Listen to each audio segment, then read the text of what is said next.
So I'm not sure if this will get posted or whatever, but I was thinking of something tonight,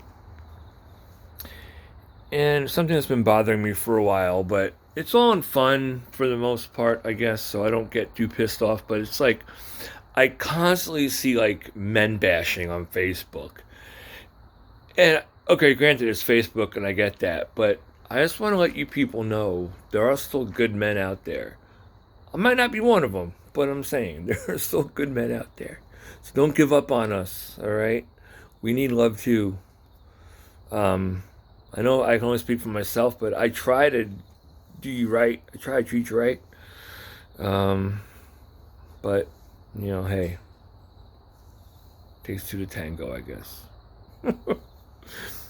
But I just want to tell a quick little story, and I'm not saying this for any particular reason or bragging or whatever, but when I was in college, of course, like most college kids, I drank very little bit, whatever. But I went down to the bar met up with one of my friends, and I met up with her, and she was like, "Oh, hey, this is my friend Nicole, and it's her birthday, her 21st birthday, whatever." So I was like, "Oh, cool! Like, hey, Nicole, how are you? Happy birthday!" And all excited for her. Never met this girl before in my life, and she goes, "Oh, good, I'm good." And of course, she's already like gone, but I'm like, let me buy you a drink. It's your birthday. So I buy her a drink. And then I leave and go hang out with my other friends for a bit. And as I'm sitting there, Erin comes over to me and she's like, look, I have friends in from out of town. I can't leave the bar. But Nicole is totally like hammered. Can you take her home? And I looked at her and I'm like, what? But yeah, so anyway, yeah, I ended up walking this girl back to her dorm room. She is completely wasted, right? I walk her all the way into the building, and then into her quad, and then into her room.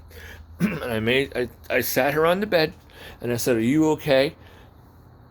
You all right? Because I'm gonna leave." And she says, "Yes, I'm fine."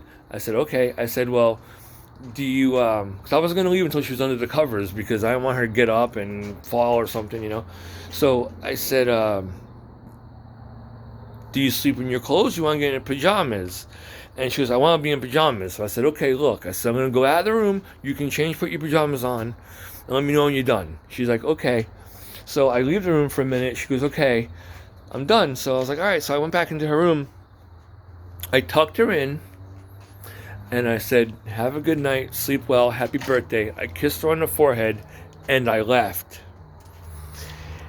And I walked back down the hill to the bar, and I remember finding Erin and my friend, and we were um, just bullshitting. And she goes, how'd it go? I said, good. I said, I got her in. I said, she's in bed, tucked her in, stuff, and she's already sleeping. She's like, all right, good. So me and my friend are hanging out, and I'm like, put my hand in my pocket to grab my wallet or something, and I'm like, what the hell is this? Crap, I had Nicole's keys in my hand, and I'm like, oh shit, like this is bad. I can't, I don't know what to do with them. I mean, we lived in the same building, just different sides of the building, but my friend Erin was her RA, so I mean, she knew Erin, so I'm like, Erin, can you give her back her keys in the morning? And she's like, yeah, I want to check in on her when I get back, and then, whatever, drop them off. So I'm like, all right, cool. And then that was it. And then Erin thanked me. And I was like, yeah, of course. And like, I knew at that time there was an opportunity there for me to do something very, very bad.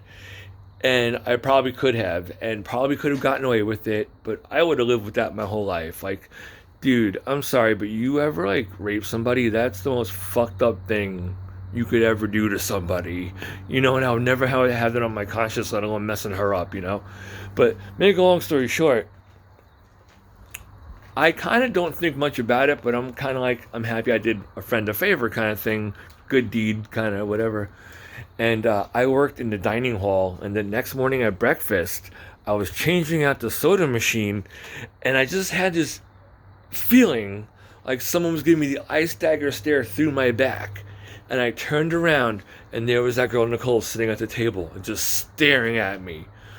like, and I'm like, oh my god, what the? Why is she looking at me? And then like, I kept wondering, I'm like, I hope nothing happened or something after the fact. Maybe she made a phone call or I don't know, whatever. But yeah, it was fucking weird the way she was looking at me and stuff. So I told Erin, I'm like, Erin, look, I'm really uncomfortable. I said, can you help me here? Because I don't know what to do about it, you know? And apparently, I guess she eventually talked to Nicole, and Nicole was so drunk that night she didn't remember anything. She just remembered being at the bar and waking up in bed. And she had no idea how she got there. So I think Erin had mentioned, like, I took her home, and I guess she was, I don't know if she ever wondered if anything happened, but I hope not, you know? But regardless, like I said, that's because I have the heart that I do, and not all men are shit, and we need love too. So that was my whole story. It's kind of dumb. Well, not dumb. I'm very happy with the story. Like I said, it could have had a much worse ending, but I just wanted to share that. I'm just kind of bored. So, anyway, peace out. Woo.